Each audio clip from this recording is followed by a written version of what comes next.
How's everybody doing today? Today we're going to be discussing business resiliency planning for entrepreneurs. My name is Nguyen with the LSBDC. And let me tell you more about our organization.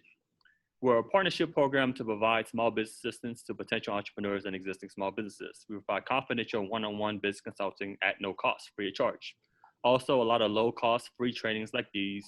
Been around since 1983. We have 8 centers across the state of Louisiana, and we cover all 64 parishes. And I want to thank the Terrebonne Parish Library for hosting this event. And essentially, our program is funded through a cooperative partnership agreement with SBA, LED, Nichols, and TITA. Thank you to our sponsors. So this is what most people think a business plan is. It's a real complex process that people can't really wrap their minds around. A lot of people are intimidated by business plans so much that they don't even go and create one. And I want to let you know that it doesn't have to be that complicated. This is all a business plan is. All it is your ideas that you put on paper. Try it out. If it works, you're going to make some money. If not, you revise your plan. All it is putting your ideas on paper. And a quality business plan only has to be from 5 to 8 pages. Doesn't have to be that complicated. And this is what happens when people don't create a business plan. We have 50% of startups that fail. To be more accurate, 50% of startups don't make it past their 4th year because a lot of people just go out there and wing it and they don't have a plan in place. And this picture further illustrates it. The guy on the left side is the guy with a business plan. He knows exactly where he's going. The guy on the right side is a guy without a business plan. He's going several different directions. He may not succeed. And furthermore, the business plan lays out steps for you to be able to achieve your goals. That's why this saying is very true. Failing the plan is planned to fail by Alan Lakin. So what is a business plan? It is a written document that describes in detail how a new business is going to achieve its goals. A business plan will lay out a written plan for marketing, financial, and operational viewpoint. Sometimes a business plan is prepared for an established business that is moving in a new direction. And why should you create a business plan? Every business is a system, a collection of elements and forces that interact to produce a given set of results. The process produces products and services which create value. And the business plan helps you create and evaluate that system called your business system.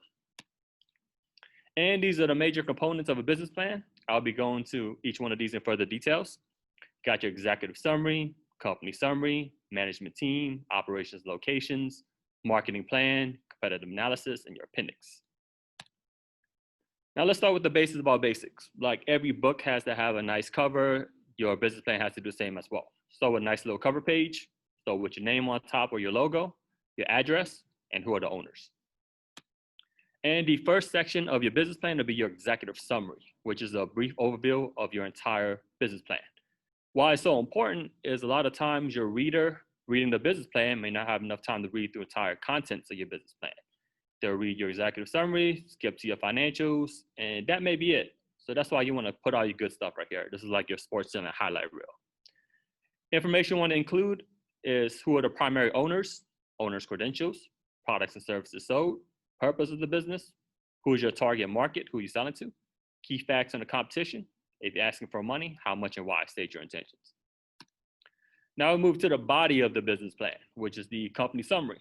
So with general information, name, number, address, owner information, professional relationships, prospective work lined up, what is your legal business description, whether you're an LLC, sole proprietor, corporation or whatnot, what type of business are you, your business status, date that you want to start expand your business, provide a timeline, and try to break your project down into phases. Why this is so important is important, especially you're going for funding. For example, you want a really elaborate business, you're going to the bank, you need $1 million to start your business. If you just present the $1 million all in one shot, you may get turned down. Well, you could break your project down into phases. For example, say the first phase of your business is $250,000.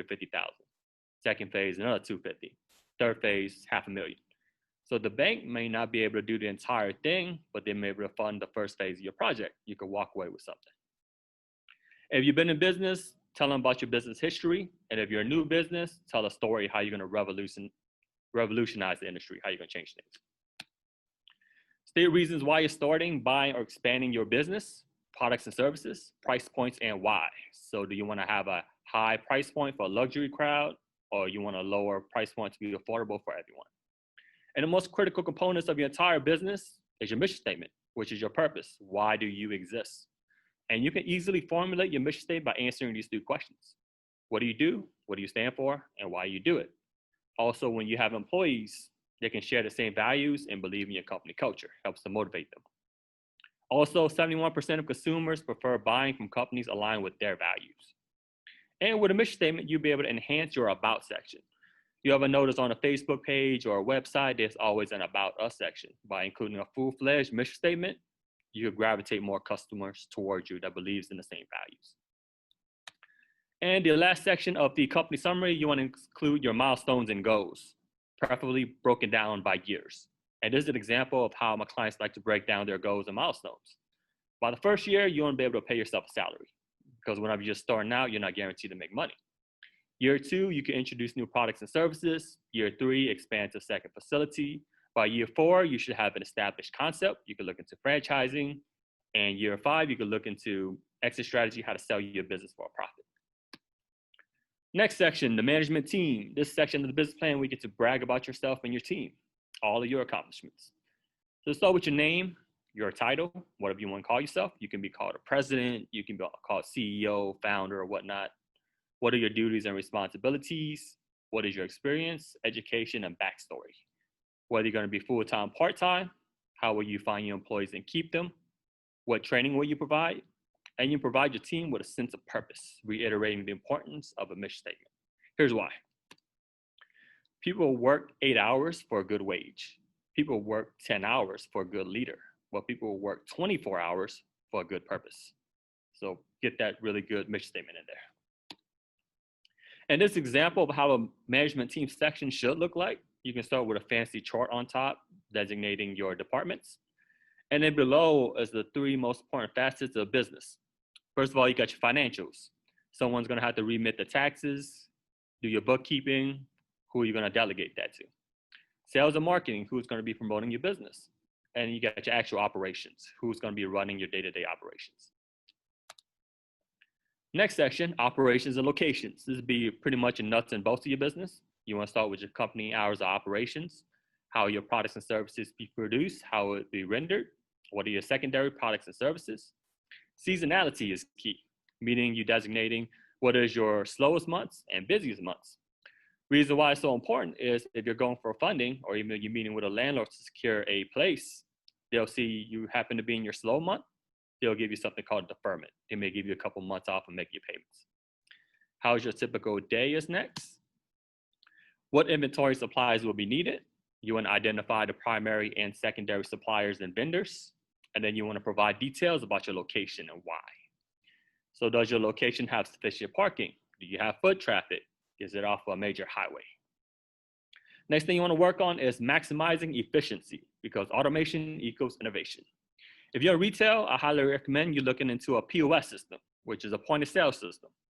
What a point of sale system does is track your customer purchases. So what is the hottest selling item so you can replenish your inventory, and what's not selling so you can get rid of it. You can also look into merchant services. What are your credit card fees? What options are there out there? You want to keep track of your financials, financial management software such as QuickBooks. Then there's CRM software for the service-based industry, CRM standing for Customer Relationship Management. Highly recommend that so you can invoice your customers and follow up and retaining that relationship. Last but not least, website, host, or platform. You want to look into that as well. And if you're unsure what software and programs to use for your specific industry, here's a great resource. CuriousCheck.com is a free platform. You go in here, type in your industry, and they'll show you what option there is available, reviews or whatnot, and you can select what's the best software programs for your business. Now we're going to talk about the resiliency risk management plan of your business. You always need an emergency plan. And this candy kit right here, I actually have one in my office. Everyone needs this. Next, let's talk about the actual risk management plan. As you're aware, we had a pandemic that just happened. And a lot of my clients did not panic. They're actually very profitable during the pandemic because they had a risk management plan.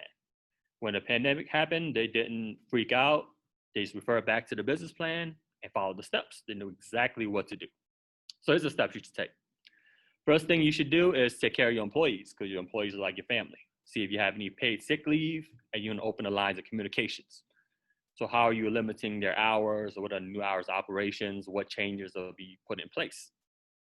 Next is the lifeline of your business. Take care of your customers. All you gotta do is update them on the status of your business, meaning go on your Google page and updating your hours of operations, going on your Facebook, social media platforms, they'll provide updates. Next is your partners, people you deal with on a day-to-day basis. For example, your vendors and suppliers that you're always ordering from. You can let them know that you're not going to be purchasing as much from them, and also you can negotiate terms. A lot of people pay within 30 days. You can negotiate for 45 or 60 days due to the pandemic. Also your creditors, because you still have to pay your loan payments. Let them know what's going on, and they'll work out with you and provide you with something called deferment as well. Try to give you 3 to 6 months off. And the landlord will be trying to collect his rent as well. So what you want to do is let your landlord know what's going on, and that you can't operate at full capacity, because when we were in phase 1, we could only operate at 25%, phase 2, 50%. So landlord may reduce your rent by 50%, or like a lot of my clients, they have a full 3 months off. So it's very helpful. And the key here is to reach out to them early, because you reach out to them late, they're already sustaining losses, they're not likely to help you out. And then the last step is try to seek aid, try to help yourself. Reach out to your insurance company, see if you have any business interruption insurance to kind of recoup your losses. Next thing you want to do is contact the SBDC, because we know about a bunch of resources before they come out. For example, with the SBA, we're the first ones to know about the EIDL program, the PPP, what to do, how to get ready for them. In addition to that, we have partners. We have a great partnership with LED, where we know about a loan guarantee program. We know about other programs that may be able to help you as well. The next thing you want to do is pivot your business, meaning finding other ways to generate revenue. A lot of my clients have been able to successfully be able to do this. For example, a distillery going from liquor to making hand sanitizer, a restaurant going to catering and deliveries. So these are the steps you want to take, not only for a pandemic. We have disasters, hurricanes here. So definitely work on a risk management plan within your business plan. And when the disaster strikes, you just refer back to that, and you should be good to go. Next is your marketing plan. Marketing boils down to the 4 P's: product, price, promotion, and place. We're going to talk about pricing first, which is most critical. Most common pricing strategy is called cost plus pricing, which is the cost plus the market percentage equaling your price. For example, say you sell widgets. It costs $35 to produce your widget. You're going to mark it up by 50%, which is the retail standard. So the formula is 35 times 1.50 for the 50%. You come out with 52.50. And then there's one more step called charm pricing. You want to have a price that appeals to your customers. So from 52.50, you boost it up to 52.99, and they'll likely buy it. And there's research that people actually pay the extra 49 cents because it looks cooler. Also, when you're marketing, look at that geographically. What target cities do you have? Customer profile, demographics, what are the populations there, income levels, buying patterns? How often will your product be used? How you monitor customer satisfaction, engage with them. The 4 major platforms are Yelp, Google, Twitter, and Facebook. You always want to reply, retweet to people talking about your business. Fun thing you could do is host a contest or game to gather followers and likes. Another fun thing you could do if you're in the restaurant industry is offer a secret menu only available to those who follow your Facebook, Twitter page. A lot of big corporations do this. McDonald's, Burger King, Wendy's, and I know about all the secret menu items. And you want to monitor online reviews. Here's why. Online reviews affect purchasing decisions of 67.7% of consumers. Positive reviews improve your reputation, increase sales, enhance Google rankings, and boost profitability. And you also want to respond to negative reviews correctly. I'm sure everyone saw in the news this picture down here that a lot of people were receiving seeds through the mail from China. This is actually something called a brushing scam, meaning they were brushing up the reviews to know how important it was. So for example, how it works is they'll go on Amazon, create a brand new account, and then get a hold of someone's address. So that address will be linked to the account. What they'll do is purchase their own product and then ship out the item to that address. So it'll be a legit transaction. Then they're able to go on there and leave themselves a good review. It's called a brushing scam for brushing up your reviews. And you also need to be aware that you can turn complaints to opportunities. 73% of consumers who post complaints are doing it to save others from having the same bad experience. 89% say that they're willing to give a company a second chance, more likely to convert into lifelong customers, and it's twice as likely to recommend. Something called a service recovery paradox. Because if a customer has an issue with a company and then the company then remedies this, that person is more likely to rate the company higher than if there were no problem at all. I find myself always doing this. Next, you want to look at your advertising plan, because a lot of people want to go all out with their advertising plans. I read a lot of business plans. People want to list in there. They want a commercial. They want a billboard. They want to be on the radio. I kind of let them know that that may not fit into your budget. So you come up with a plan: where, what information, when, how often, and why. What is your sales strategy? What is your promotions? What is your pricing? And a formula you need to be familiar with is customer acquisition costs, meaning how much it costs you to acquire that customer. Formula is the amount of money you spend divided by your leads. Say, for example, you go out there, you get a $1,000 billboard. Within that time period, you only get 10 people walk through your door. 1,000 divided by 10 is 100. Costs you $100 to acquire each one of those customers, which is a very bad customer acquisition cost. Then next, you got to find your target market. What are the demographics of your target audience? You can research the demographics on a site called census.gov, that's free of charge, or you contact the LSBDC. We have a market research facility that can do the research for you. You can get information on the location, what is the average age group there, what are the income levels, expenditures, meaning how do people spend their money, where does your target audience hang out, what social media platform should you be on, what are their day-to-day concerns, does the concerns match your products and services, then how can you help them? How can you create value to maintain that customer base? How can you provide support to your community? This is how the site looks like. Go to www.census.gov. You hit the Explore tab on top, opens up. Then you hit Data Tools and Apps. And there's a great new tool called the Census Business Builder, which has all the information you need all in one shot.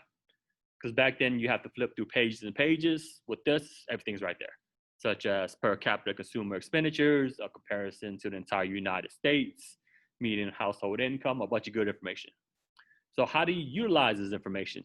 You can actually use this to make your Facebook ads more effective. For example, you go out there, you just post a random Facebook ad.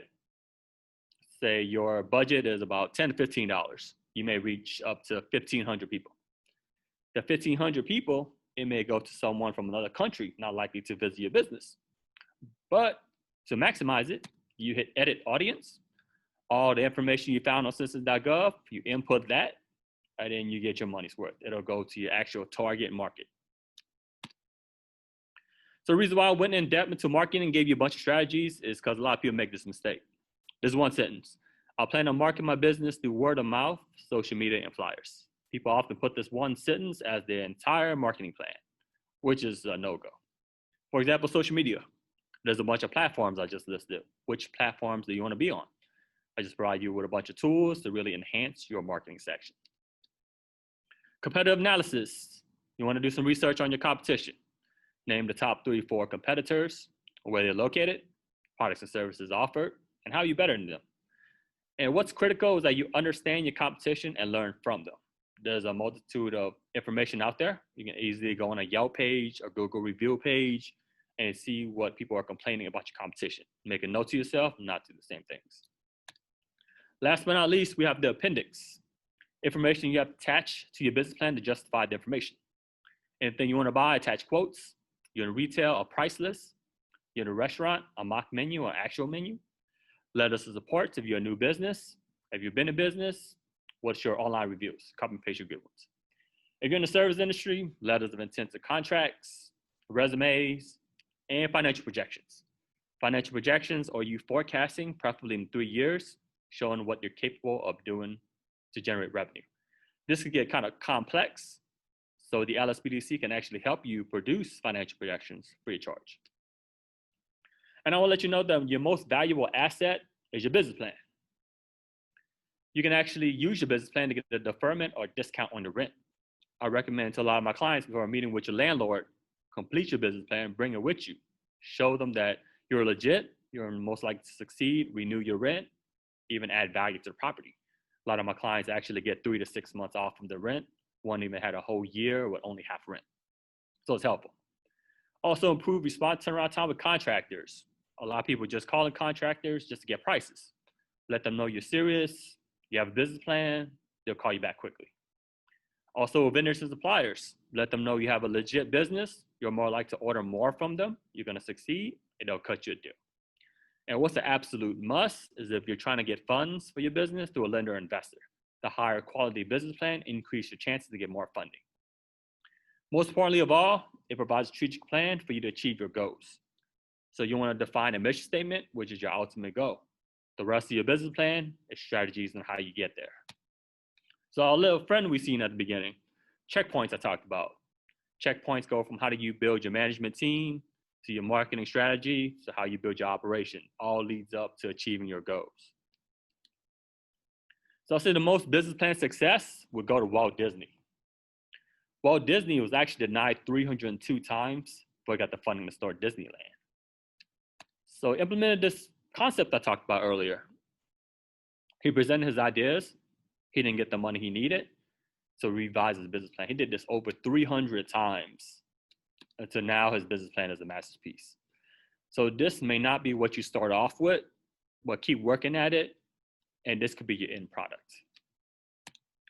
And this is what sums it all up. A dream written down with a date becomes a goal. A goal broken down into steps becomes a plan. A plan backed by action make your dreams come true. And that's all I have in regards to the business plan. Be sure to visit our website, www.lsbc.org. Hit that top request consultation to meet one-on-one with the consultant. You hit the training tab to see more classes, or you can choose one of our 8 centers. Also, when you sign up to become a client, you get this full business plan workbook that is great and has a bunch of actual examples of a business plan.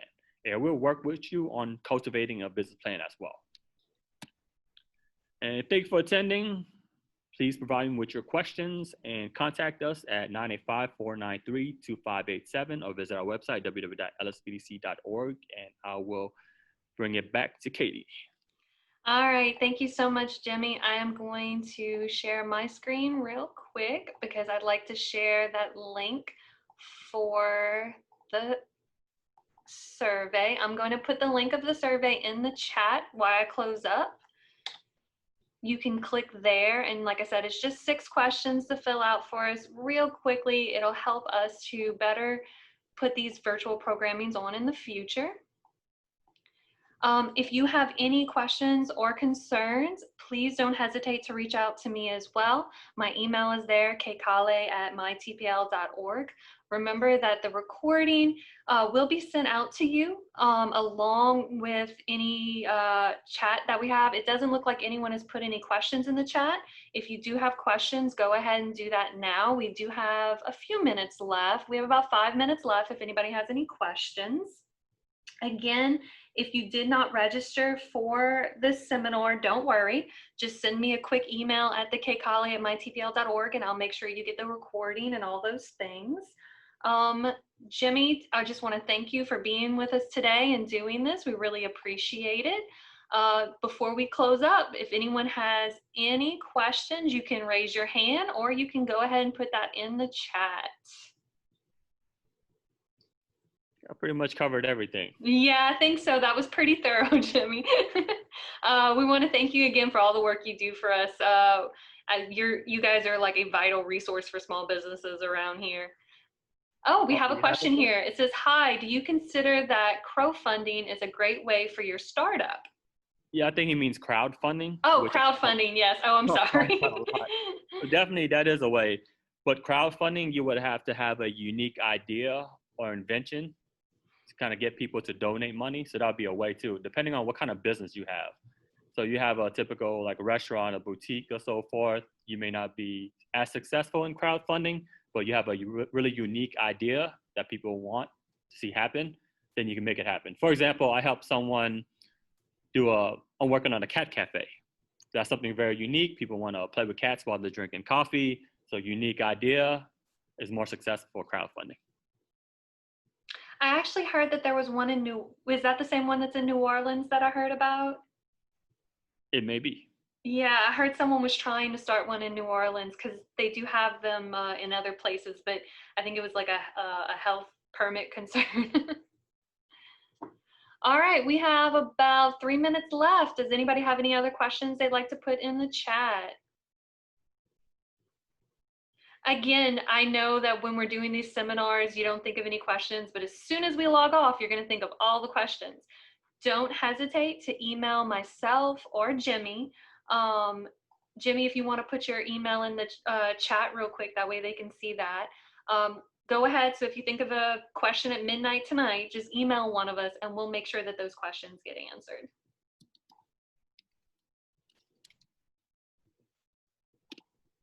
All right, there's Jimmy's email in the chat. And again, this is all going to be sent out to you in an email. So you'll be able to see those step-by-step guidelines in the presentation that I give. Okay, we have another question. What is a product or service that is in demand? As of right now, it'll be the PPE stuff, hand sanitizers, mask, Lysol spray, anything like that. That's really in high demand right now. Yeah, anything that can help people feel safe during the pandemic. She asks, is that oversaturated? Not really. There's a high enough demand. I know a lot of businesses that are doing it and they're all profitable. You just got to find your niche. For example, if you do masks, you can have different designs. So you just got to cater it differently towards your target market and you can make it work. Yeah, I think finding your target market, especially with school about to start right now around here, and the kids having to wear masks and things like that to the schools. All right, we have about 2 minutes left. Any other questions for the chat?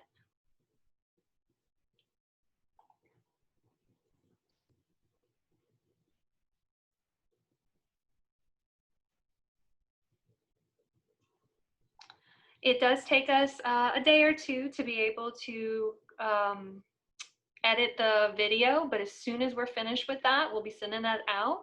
Okay, we have another question. What would be the efficient way to start a startup for any student like me?